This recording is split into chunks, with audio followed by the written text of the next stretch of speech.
برائے تعجیل ظہور امام زمانہ بلندر صلوات۔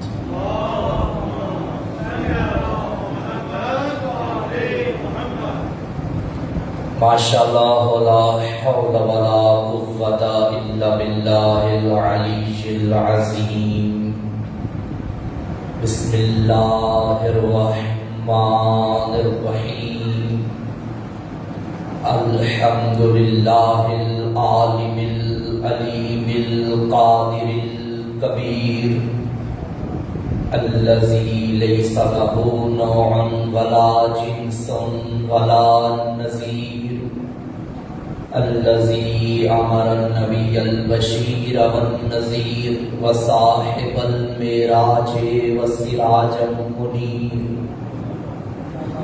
يا أيها الرسول بلغ ما أنزل إليك من ربك في أم الغدير، فقال رسول الله من كنت وليه فعلي وليه والأمير، الصلاة والسلام وتحية والإكرام على سيدنا سيد العرب والعجم، حبيبنا وحبيب قلوبنا شفيع ذنوبنا طبيب نفوسنا أبي القاسم محمد،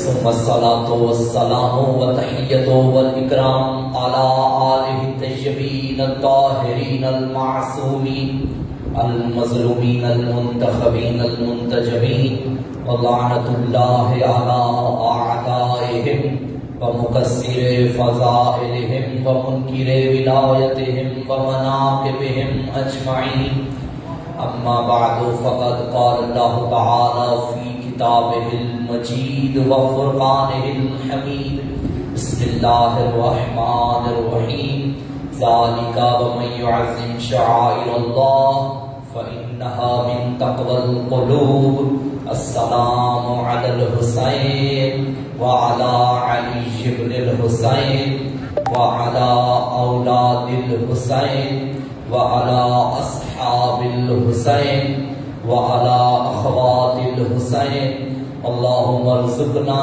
في الدنيا زيارة الحسين وفي الآخرة شفاعة الحسين، فاكتبنا من زوار الحسين واجعلنا من الباقين في عزاء الحسين، درود بر عظمت حسین۔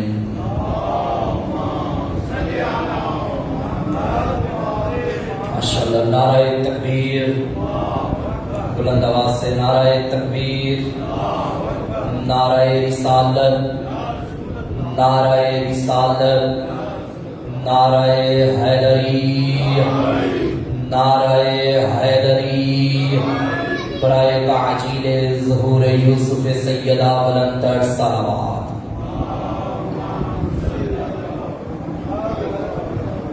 ابھی ادراک پہ ہے پہرے، ابھی بصیرت جوان نہیں ہے، ابھی ادراک پہ ہے پہرے، ابھی بصیرت جوان نہیں ہے، جہاں بصارت نہ ہو مقید ابھی تو ایسا جہاں نہیں ہے، جہاں بصارت نہ ہو مقید ابھی تو ایسا جہاں نہیں ہے، یزید پھر بھی مٹا ہے ایسا کہیں بھی اس کا نشان نہیں ہے، ذرا اس طرف تو دیکھو حسین میرا کہاں نہیں ہے، حسین میرا کہاں نہیں۔ محرم کا چاند نظر آ گیا ہے اور استقبال ماہ محرم کی آج مجلس ہے، جس مہینے میں حق اور باطل نکھر کے سامنے آ جائیں اس مہینے کو محرم کہا جاتا ہے، بلکہ جملہ بدل کے یوں کہوں کہ جس مہینے میں باطل کے تیر، باطل کی تلواریں ہار جائیں اور حق کا لہو جیت جائے اسے محرم کہتے ہیں، جس مہینے میں ہرملا جیسا پہلوان ہار جائے اور اصغر جیسا معصوم جیت جائے اسے محرم کہا جاتا ہے۔ یہ ماہ محرم تلوار پر خون کی فتح کا مہینہ ہے، اور بحمداللہ خدائے وحدہ لا شریک کا شکر ہے کہ اس نے ہمیں حسین پہ رونے والوں میں شامل فرمایا ہے۔ ہمارے سال کا آغاز رونے سے ہوتا ہے، جس طرح ایک بچے کی زندگی کا آغاز رونے سے ہوتا ہے۔ پتہ چلا رونا بدعت نہیں ہے، فطرت ہے۔ بچہ جب دنیا میں آیا، بچہ آیا رو رہا ہے، جب بچہ روئے گا تو آپ سمجھیں گے کہ زندہ ہے۔ نہیں، آپ نے غور نہیں فرمایا۔ ایک بچہ ہے، پیدا ہوا، 1 دن 2 دن 3 دن گزر گئے، مگر بچہ رو نہیں رہا۔ اب وہ نہیں رو رہا، گھر والے پریشان ہو گئے، اسے رلانے کی کوشش کریں گے، پھر بھی نہیں رو رہا۔ اب گھر والے رونا شروع ہو گئے کہ بچہ کیوں نہیں رو رہا۔ انہوں نے کہا ایسا کرے، ڈاکٹر کو بلائے، وہ آ کے پتا کرے مر تو نہیں گیا۔ پتا چلا رونا زندہ کی علامت ہے، مردہ کبھی رویا نہیں۔ یہ رونا حیات جاودانی کی علامت ہے۔ وجود کے لیے رویا جائے تو وجود زندہ ہے، حسین کے لیے رویا جائے تو روح زندہ ہے۔ ان کی روحیں زندہ ہیں جو ہمیں حسین میں آنسو بہاتے ہیں۔ سرکار رسالت آب حضرت محمد مصطفیٰ صلی اللہ علیہ وآلہ وسلم نے، اگر زحمت نہ سمجھے تو آپ اس سے اچھی صلوات پڑھ سکتے ہیں بابا سے۔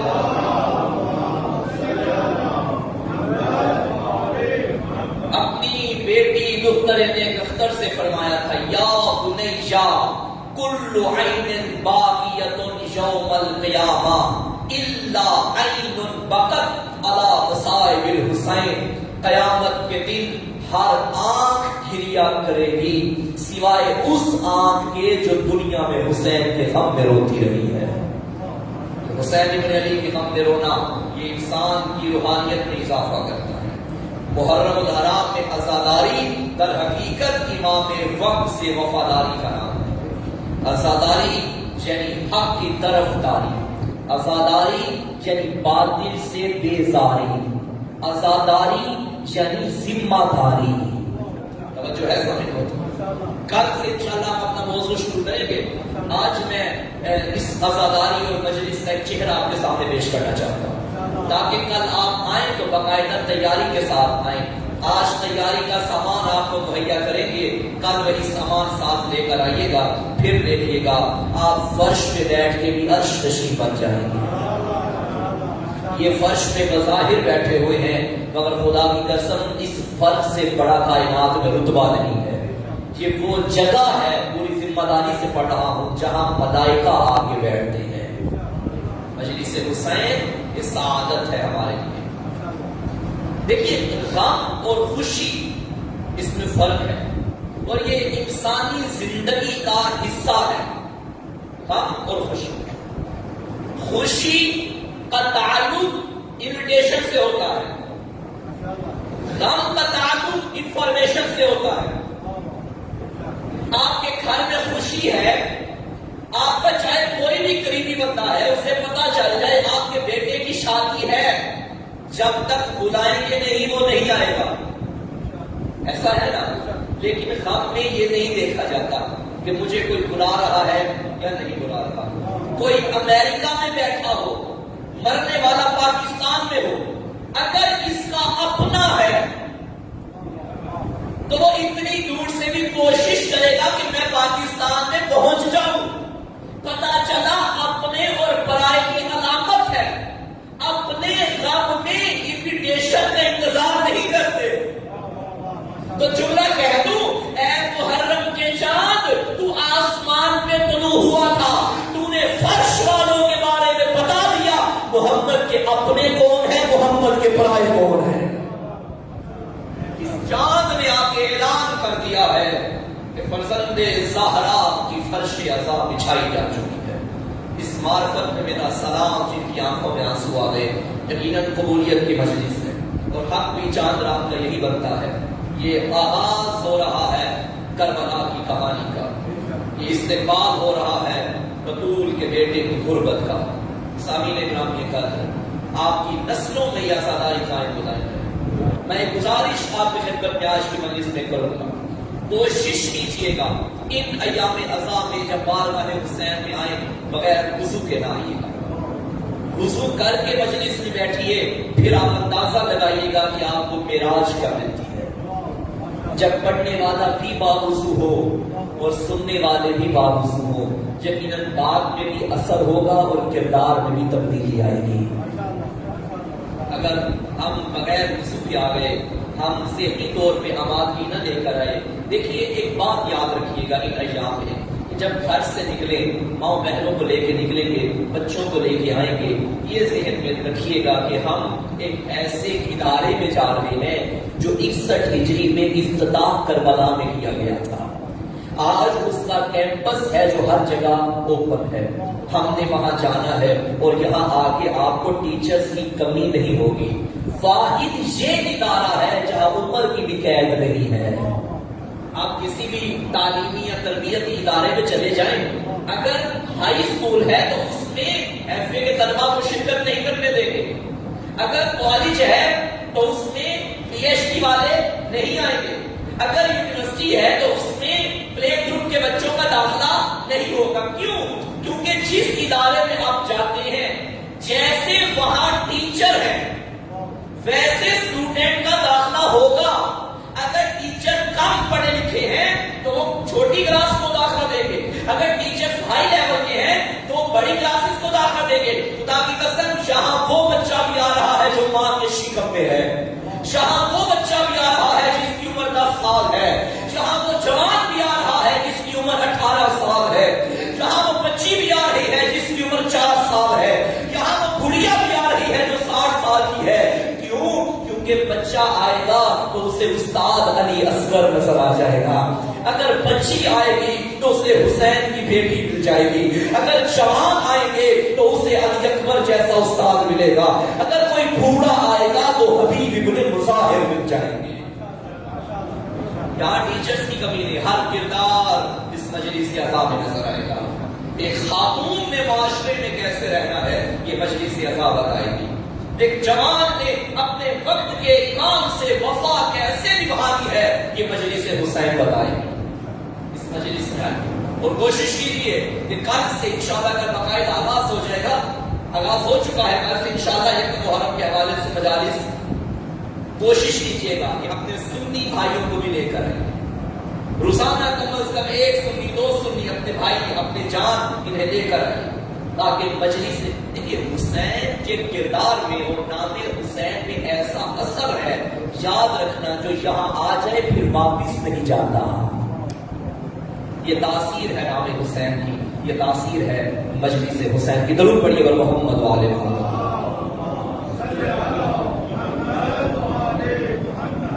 سامعین گرامی قدر، مجلس عزا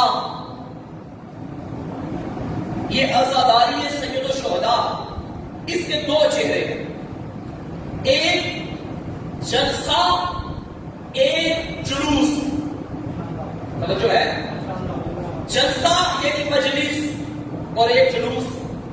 اب دونوں چہروں پہ غور کیجیے گا، گھر سے نکلے اور انشاءاللہ آہستہ آہستہ سب کے بدن پہ کالا لباس زیب دار ہو جائیں گے، کالا لباس ہے سب کا، سارے گھروں سے نکلے، ماں بہنوں کو ساتھ لے کر آئے، آ کے یا فرش پہ بیٹھ گئے، پڑھنے والے نے فضائل پڑھے، سب کے چہرے مسکرا گئے، پڑھنے والے نے مسائل پڑھا، سب کی آنکھیں اشکبار ہو گئی، مجلس ختم ہوئی، سب کا ہاتھ سینے پہ آ گیا، ہائے حسین، ماتم حسین کی صدا بلند ہو گئی، لبیک یا حسین کی صدا بلند ہو گئی، مجلس ختم ہوئی، یہی جلسہ جلوس کی شکل اختیار کر گیا۔ جو فرش پہ بیٹھے تھے وہ کالے لباس پہن کے گلیوں میں ماتم کرنے لگے۔ اچھا، مزے کی بات یہ کہ نام حسین پہ پھر سبیل لگائی جائے گی، اور سبیل کا کمال یہ ہے کہ جس جام سے امیر پیے گا اسی سے غریب پیے گا، جو لنگر غریب کھائے گا وہی لنگر امیر کھائے گا، پھر ماتمی حلقہ بنے گا، ماتمی حلقے میں امیر کھڑا ہے، شانے کے ساتھ غریب بھی کھڑا ہے، یہ امیر جو اپنی کرسی کے ساتھ کسی غریب کو بٹھانا پسند نہیں کرتا تھا، مجلس حسین میں کسی کو پتا بھی نہیں ہوگا میرے دائیں کون ہے میرے بائیں کون ہے. مجلس میں بیٹھے ہیں، سالار قافلہ پیچھے ہے، ایک ملک صاحب پیچھے ہے، علاقے کا سردار پیچھے ہے، اس کا نوکر آگے ہے. بھائی عام زندگی کے حالات کو دیکھیے، نوکر کی جرت نہیں کہ وہ اپنے آقا کے آگے بیٹھے. مجلس میں کسی کو فکر ہی نہیں، کبھی نوکر آگے چلا جاتا ہے، کبھی آقا آگے چلا جاتا ہے. کیوں؟ کیونکہ مجلس میں آنے سے پہلے کوئی چودھری تھا، کوئی ملک تھا، کوئی وڈیرا تھا، کوئی سردار تھا. جیسے ہی مجلس میں آ گئے سب کے سب فقیر حسین بن گئے. یہ مجلس اعزاز کا چہرہ، یہ ہمیں عاجزی سکھاتا ہے، یہ ہمیں انکساری بتاتا ہے، یہ ہمیں بھائی چارے کا درس دیتا ہے. اور جب ہم نے اس جلوس میں شرکت کی تو خدا کی قسم یہ رنگ میں نے یا اللہ کی نماز میں دیکھا ہے یا حسین کے ماتم میں دیکھا ہے. غریب کے ساتھ امیر کا شانہ ملا ہوا ہے. جیسے اللہ کی بارگاہ میں سب برابر ہے، ایسے حسین کے دربار میں بھی سب برابر ہے. جہاں کوئی کسی کا کوئی چودھری نہیں، کوئی بڑا نہیں، یہاں سارے کے سارے حسین کے دروازے کے فقیر ہیں. اور جب اس دروازے پہ بیٹھیے، اس بارگاہ میں بیٹھیے تو اپنا مشمول ولایت کو پھیلائیے.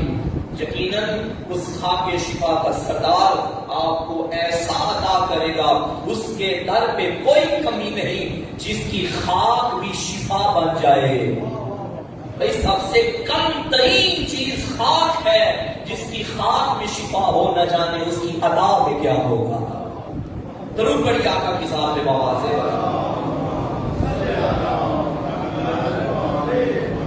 عزاداریے سید الشہداء 1400 سالوں سے ایک احتجاج ہے جو ہم کر رہے ہیں.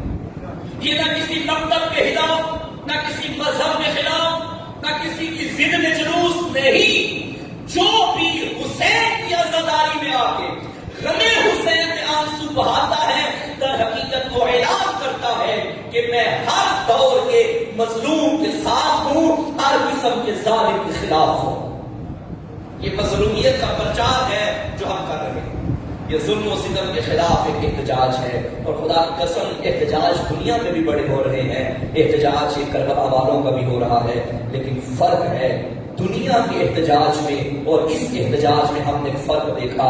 دنیا والے جب احتجاج کرتے ہیں روڈ پہ آ کے لوگوں کی املاک کو نقصان پہنچائیں گے، روڈ پہ آ کے لوگوں کی گاڑیاں چلائیں گے، روڈ پہ آ کے لوگوں کی زندگی کو مشکل بنا دیں گے، گھروں کو چلایا جائے گا. لیکن خدا کی قسم 1400 سال ہو گئے، اس طبقے کے ماتمی نے نہ کسی کے گھر کو آگ لگائی ہے، اس طبقے کے ماتمی نے نہ کسی کی گاڑی کو جلایا ہے، بلکہ جو آئے خندہ پیشانی سے استقبال کیا جاتا ہے. جو سمجھا جاتا ہے خیمہ حسین میں ایک حر کا اضافہ ہو رہا ہے. کیوں؟ کیونکہ اس مجلسوں میں ہم نے بتا دیا ہے اپنے بچوں کو کسی کے گھر کو آگ نہ لگانا، کیونکہ جو بھی شریفوں کے گھروں کو آگ لگائے وہ دہشت گرد ہوتے ہیں، دیندار نہیں ہوتے. آگ لگانے والوں سے ہمارا کوئی تعلق نہیں، ہم ظلم کے خلاف ہیں. ایک بات یاد رکھیے گا نوجوانوں بزرگوں سامعین گرامی اکرام، یہ جو کچھ بھی ہم کر رہے ہیں، آپ اس پر کیا ہے، جوتا بارگاہ میں نہیں لے کر آئے، خواب پہ بیٹھے، کالے کپڑے زیب تن کیے، یہ عقیدت کے نام پہ ہے نا عقیدت کے نام پہ. کیا اس عقیدت کے پیچھے کوئی حقیقت بھی ہے یا نہیں؟ توجہ ہے بھائی، تھوڑا سا جواب دیجیے، کوئی ہاں نہیں میں. عقیدت کے پیچھے حقیقت ہے یا نہیں؟ یاد رکھیے گا، بدون حقیقت کوئی عقیدت قابل قبول نہیں، اس کا کوئی فائدہ نہیں. صرف عقیدت کی بات کی جائے تو یہ ہندوؤں میں بھی ہے. ہندوؤں کو بتوں سے عقیدت ہے یا نہیں؟ بھائی بولیے، ہے. کیا ان کی عقیدت انہیں کوئی فائدہ دے گی؟ نہیں. عقیدت ہے، عقیدت کے پیچھے حقیقت نہیں. لوگ ہم پہ بھی اعتراض کرتے ہیں کہ آپ میں اور ہندوؤں میں فرق کیا ہے؟ انہوں نے بھی ہاتھوں سے بنایا، اس کا احترام کیا. آپ نے بھی ہاتھ سے بنایا، کو چوما. توجہ ہے یا نہیں بھائی؟ انہوں نے بھی ہاتھوں سے بنایا، اس کے آگے دیے جلائے. آپ بھی ہاتھوں سے بناتے ہیں اور محرم میں دیے جلائیں گے. آپ میں اور ہندوؤں میں فرق کیا بھائی؟ فرق ہے ہندوؤں کی عقیدت کے پیچھے کوئی حقیقت نہیں ہے، عدم عباس کے پیچھے حقیقت پوشیدہ ہے. فرق ہے، زمین آسمان کا فرق ہے. یہ حقیقت ہمیں ایک حقیقت تک لے کے جاتی ہے. تشیع اسلام کے باقی فرقوں کے مقابلے میں ایک فرقہ نہیں ہے، بلکہ اسلام کے حقیقی چہرے کو تشیع کہا جاتا ہے.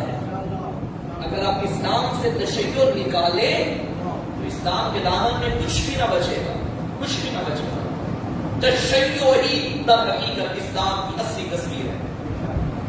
آج تشیع کو ایک فرقے کے طور پہ پیش کیا گیا، نہیں. اسلام کا دوسرا نام تشیع ہے، تشیع کا دوسرا نام اسلام ہے. بلکہ جملہ بدل کے یوں کہو، فقہ جعفریہ ہی فقہ محمدی ہے، فقہ محمدی ہی فقہ جعفریہ ہے. اس میں کوئی شک نہیں. فقہ جعفریہ در حقیقت فقہ محمدی ہے. آپ کہیں گے مولانا ابھی آپ نے کہا کہ تشیع اسلام، اچھا اسلام میں بھی بے جان چیزیں قابل احترام ہیں؟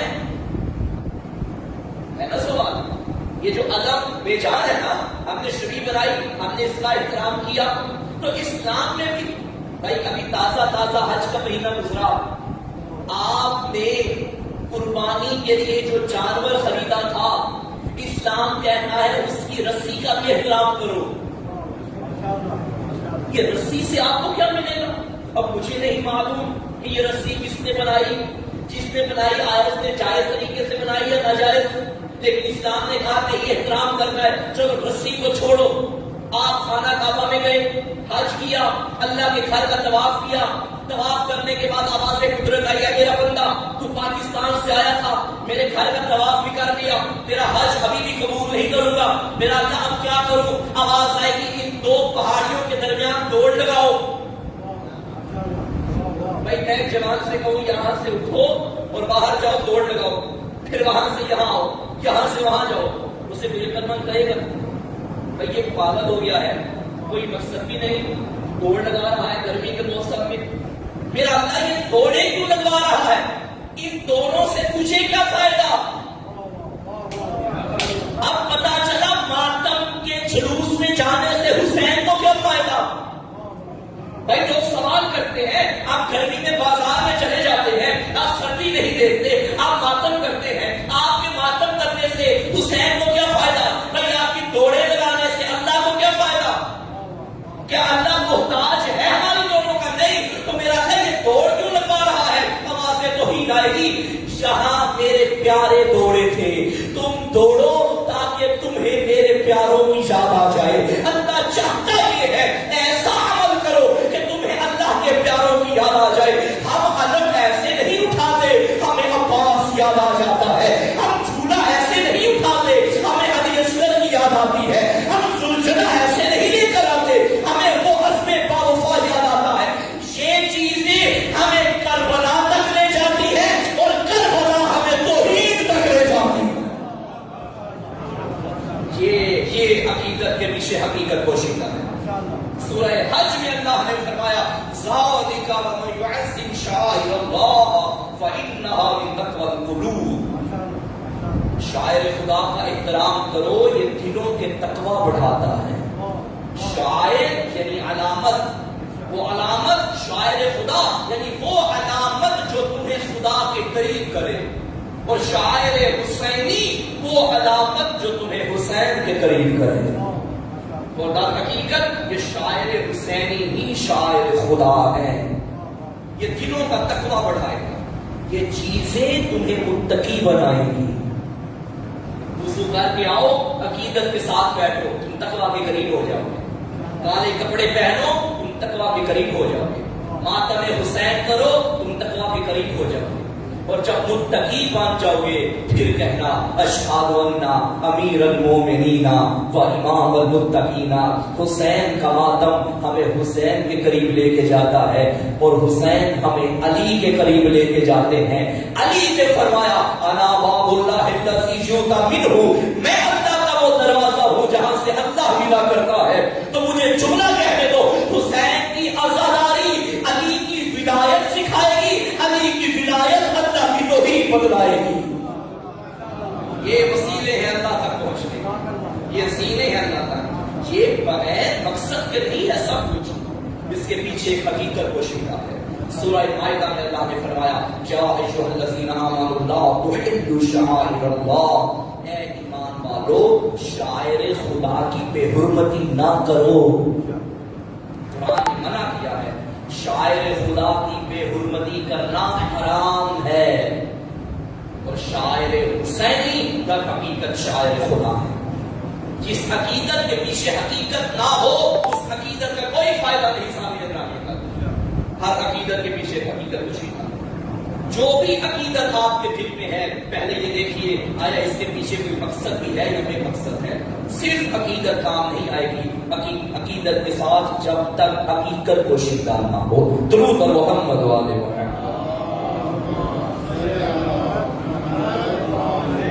پریشان تو نہیں ہوگے سامنے؟ اچھا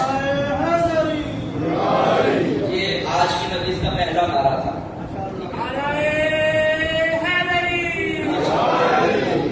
انشاءاللہ کل سے باقاعدہ مومنین بھی زیادہ آ جائیں گے تو انشاءاللہ باقاعدہ موضوع ہم کل سے شروع کریں گے. اچھا مقصد ابھی میں نے آپ کی خدمت میں عرض کیا کہ یہ واحد ادارہ ہے. اگر بچوں کا پروگرام ہو تو بچے جائیں گے، بڑے نہیں جائیں گے. بڑوں کا پروگرام ہو تو اس میں بچوں کا داخلہ ممنوع ہوگا. بوڑھے حضرات کی ایک میٹنگ ہو تو اس میں کوشش کریں گے بچے نہ آئیں. اس مجلس میں سارے آئے، یہ بھی ہم نے قرآن سے سیکھا ہے. سورہ تحریم میں اللہ نے فرمایا یا ایھا الذین آمنوا قوا انفسکم واہلیکم نارا، اے ایمان والو خود کو بھی اور اپنے گھر والوں کو بھی جہنم کی آگ سے بچاؤ. بھائی یہ تو آیت میں ہے جہنم کی آگ سے بچاؤ. آپ مجلس میں آ گئے، بھائی مجلس میں آنا ہے تو جہنم کی آگ سے کیسے بچا جائے گا؟ جہنم سے بچنے کے لیے کہاں جانا ہے؟ جنت میں. اور مجلس کس کی ہے؟ الحسن والحسین سیدا شباب اہل الجنہ، جنت کا سردار حسین ہے. حسین کے در پہ آؤ گے تو جہنم کی آگ سے بچ جاؤ گے. حسین سردار جنت کا. ان الحسین مصباح الہدی وسفینۃ النجاۃ، ہدایت کا چراغ بھی حسین ہے، نجات کی کشتی. انشاءاللہ اس کشتی پہ ہم ایک مجلس پڑھیں گے محرم انشاءاللہ. اللہ اہل بیت، رسول اللہ نے اہل بیت کو کشتی کی تشبیہ، کشتی سے تشبیہ کی. ایک چھوٹی سی تھوڑی سی بات آج آپ سماعت فرما لیجیے. حسین چراغ ہدایت ہے اور نجات کی. آج دنیا میں جو انسان بھی جی رہا ہے وہ یہ چاہتا ہے کہ دنیا میں مجھے ہدایت مل جائے. اگر اس کا ضمیر زندہ ہے اور کسی بھی مکتب سے تعلق رکھتا ہے وہ یہی چاہتا ہے کہ مجھے ہدایت کہیں نہ کہیں سے مل جائے اور آخرت میں نجات مل جائے. تو دنیا میں بھی سہارا حسین اور آخرت کا بھی سہارا حسین. ہدایت کا تعلق دنیا سے اور نجات کا تعلق آخرت سے. جی آپ بیٹھے ہیں گویا کشتی نجات میں سوار ہو گئے ہیں. ایک چاند نکلا ہے، اس نے اشارہ کیا کہ کشتی تیار، آ جاؤ جس نے پار ہونا ہے. تو آپ نے تیاری کر لی اور اس کشتی میں آ کے بیٹھ گئے. اچھا مجھے ایک بات بتائیے، کشتی میں ہم سوار ہو گئے، کشتی میں سوار ہونے کے کچھ تقاضے ہیں. کشتی میں سوار ہوئے اور کشتی کے اندر کچھ ہدایات لکھی ہوئی ہیں. مثلا آپ نے کشتی کے فلاں کنارے پہ بیٹھنا ہے، فلاں کنارے پہ نہیں بیٹھنا، فلاں جگہ بیٹھنا ہے، فلاں جگہ نہیں بیٹھنا. لیکن آپ نے کہا میں ہدایات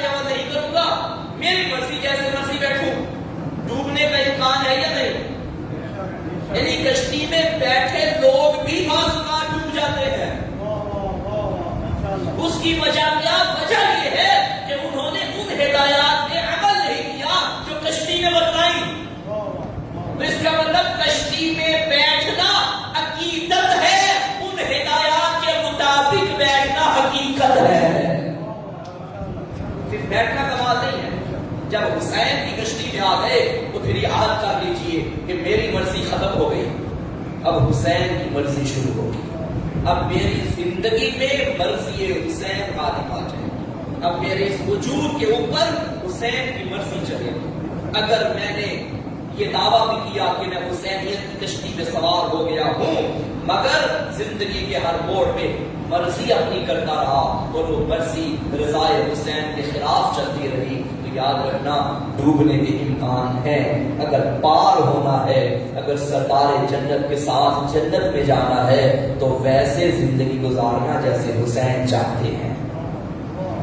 اگر ہماری یہ عقیدت مظلومیت کو بیان کر رہی ہے تو در حقیقت ہم ہر دور میں ہونے والے ظلم کے خلاف ہیں. اگر ہماری یہ عقیدت حق کو بیان کر رہی ہے تو در حقیقت ہم ہر نظام باطل کے خلاف ہیں. اگر یہ عقیدت حسین کی مظلومیت کو بیان کر رہی ہے تو یاد رکھنا ہم یزید کے ظلم کے خلاف ہیں. اور یہ وہ ظلم ہے کہ جو 1400 سال سے ہر بار ضمیر انسان کو رلا رہا ہے. کل سے انشاءاللہ تفصیل سے مجلس ہوگی. چند جملے سماعت فرما لیجیے. کافی دیر تک آپ لوگ انتظار کرتے رہے کہ چاند نکلا ہے یا نہیں نکلا. کسی نے موبائل فون پہ دیکھا، کسی نے گھروں کی چھتوں پہ جا کے دیکھا. جانتے ہو اس چاند نے بی بی زینب کو بڑا رلایا ہے.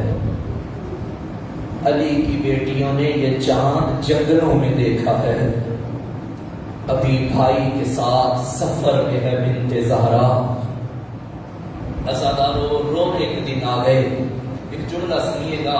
چھوٹے سے تھے میرے مولا حسین، پنجتن کا قبیلہ بیٹھا ہوا ہے. جبرائیل نازل ہوئے، جنت سے 5 کفن کے ٹکڑے لے کر آئے اور فرمایا یا رسول اللہ نے یہ کفن بھیجا ہے، اسے پنجتن میں تقسیم کر دیجیے. رسول اللہ نے ایک ٹکڑا خود رکھا، ایک علی کو دیا، ایک سیدہ کو دیا، 2 ٹکڑے حسن کو دے دیے. عزادارو اتنا کرنا تھا. حسین نے ماں کو دیکھا اور ماں نے حسین کو دیکھا. ماں تھی نا تڑپ کے کہتے لگی بابا حسن کو 2 دے دیے، میرے لال کے حصے میں ایک بھی نہیں آیا. تب رسول کی آنکھوں سے آنسو جاری ہوئے. فرمایا زہرا کفن اسے دیا جاتا ہے جسے غسل دیا جائے، غسل اسے دیا جاتا ہے جس کا بدن سلامت ہو. تڑپ کے کہنے لگی بابا کیا میرے حسین کو غسل نہیں دیا جائے گا؟ اس وقت رسول اللہ نے فرمایا زہرا جب اس کی ولادت ہوئی تھی مجھے جبریل نے بتایا تھا یہ حسین میری امت کے ہاتھوں پہ جرموں میں خطا مارا جائے گا. صرف غسل کی بات نہ کرو، تیرے لال کے لاشے پہ گھوڑے دوڑائے جائیں گے. ارے جس کا بدن بھی سلامت نہ ہوگا. عزادارو دعا کرو ماں کبھی بیٹے کے قتل کی خبر نہ سنے. ماں زہرا ہو، بیٹا حسین ہو. تڑپ کے کہنے لگی بابا میرے حسین کو مارے گی آپ کی امت؟ فرمایا ہاں زہرا. رو کے کہتی تھی بابا پھر مجھے بتائیے کیا میرے لال کو بچانے والا کوئی نہیں ہوگا؟ کیا آپ نہیں ہوگے؟ کیا علی و حسن نہیں ہوگے؟ فرمایا نہیں زہرا تیرا حسین اکیلا مارا جائے گا. تب تڑپ کے کہنے لگی بابا اگر بچانے والا کوئی نہ ہوگا تو کیا میرے حسین کو رونے والا بھی کوئی نہ ہوگا؟ جب رونے کا نام سنا نبی نے فرمایا زہرا اللہ ایک قوم پیدا کرے گا، اس قوم کے بچے تیرے بچوں کو روئیں گے، اس کے جوان تیرے جوانوں کو روئیں گے، اس کی پردہ دار تیری پردہ داروں کا ماتم کرے گی. بی بی سیدہ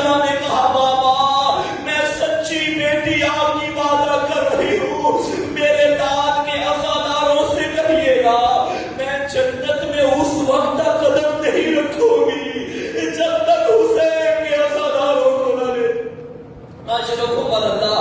بس ازادارو چاند محرم کا نکل آیا ہے، اگر ابھی تک کسی کا دل نہیں بنا تو ابھی مجلس سے گھروں میں جاؤ تو آسمان کو دیکھ کے ایک جملہ ضرور کہہ دینا، انا للہ و انا الیہ راجعون۔ اے محرم کے چاند تو نہ نکلتا، نہ اجڑتی علی کی بیٹیاں۔ ازادارو ہمارے بر صغیر کا رواج ہے نا، اگر کسی کے ہاں کوئی بچہ پیدا ہونا اس کے ننیال خاندان والے اسے زیور پہناتے ہیں۔ عید کا دن آئے، جن کی چھوٹی بیٹیاں ہیں، غریب سے غریب باپ بھی ہونا وہ چاہتا ہے میں اپنی بیٹی کے کانوں میں زیور ڈالوں۔ میری ماں بہنوں، اب محرم کا چاند نکل آیا ہے، اگر تیرے بچے کے کان میں زیور ہے تو تھوڑی دیر کے لیے گھروں میں جا کے زیور اتار دینا۔ تیرا بچہ تو تجھ سے پوچھے گا، اماں عید میں تو پہنائے تھے، آج اتار کیوں رہی ہو؟ بچوں سے کہنا بیٹا سجے ہوئے گھروں کے اجڑنے کا موسم آ گیا ہے، بچوں شام غریب آنے والی ہے۔ ایک باپ نے بیٹی کو بالیاں پہنائی تھی، اس شہزادی کی بالیوں کے اترنے کا وقت آ گیا۔ بس ازادارو آخری جملہ سنو، یہ ایک بہن اور بھائی کے اجڑنے کی کہانی ہے۔ چھوٹی سی زینب تھی، حسین کی بہن، یہ وہ بہن ہے جو شریکۃ الحسین کہلاتی ہے۔ بچپن ہے میری شہزادی بی بی کا، ایک مرتبہ عالم خواب سے بیدار ہوئی اور ماں سے کہنے لگی، اماں میں نے ایک خوفناک خواب دیکھا ہے۔ بی بی نے فرمایا، زینب فجر کی نماز کے بعد نانا آئیں گے، یہ خواب نانا کو بتانا۔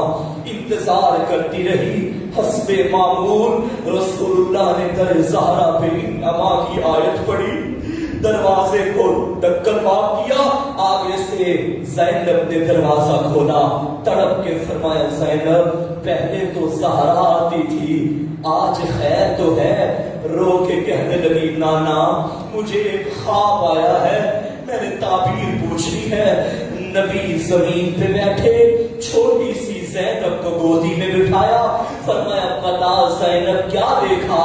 تڑپ کے کہنے لگی، نانا ایک بیابان صحرا ہے، ایک آندھی چل رہی ہے، نانا مجھے سہارا دینے والا کوئی نہیں ہے، نانا مجھے ایک درخت نظر آتا ہے، میں اس کے سائے میں چلی جاتی ہوں، نانا وہ آندھی اتنی تیز تھی وہ درخت بھی کٹ گیا، نانا مجھے ایک اور درخت نظر آیا، میں اس کے سائے میں چلی گئی، نانا وہ درخت بھی کٹ گیا۔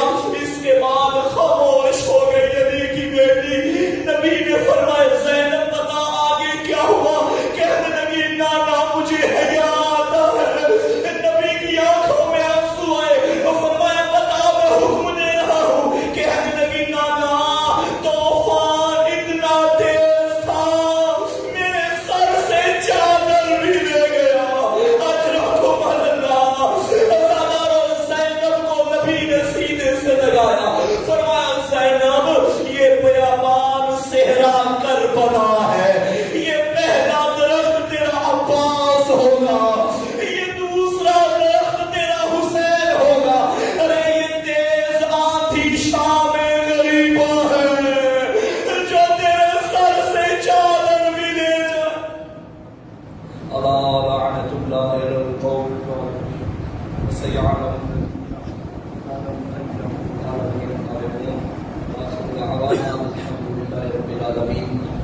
خدایا بحق محمد و آل محمد ہماری اس عبادت کو اپنی بارگاہ میں قبول و منظور فرما۔ پروردگار حاضرین کی توفیقات خیر میں اضافہ فرما۔ استقبال محرم ہو چکا ہے، ہمیں صحیح معنوں میں ان ایام عذاب کو منانے کی توفیق عطا فرما۔ پروردگار تمام عزاداروں کو خلوص دل کے ساتھ عزاداری کرنے کی توفیق عطا فرما۔ بار الہ بانیان کا یہ صفِ عذاب بچھانا اپنی بارگاہ میں قبول فرما۔ ہمارے آقا و مولا امام علیہ السلام کے ظہور میں تعجیل فرما، امام کی زیارت سے مشرف فرما۔ ربنا تقبل منا انک انت السمیع العلیم بحق زہرا ابیہا و بعلہا و بنیہا رب صل علی محمد و آل محمد وعجل فرجہم و محمد و آل محمد صلوات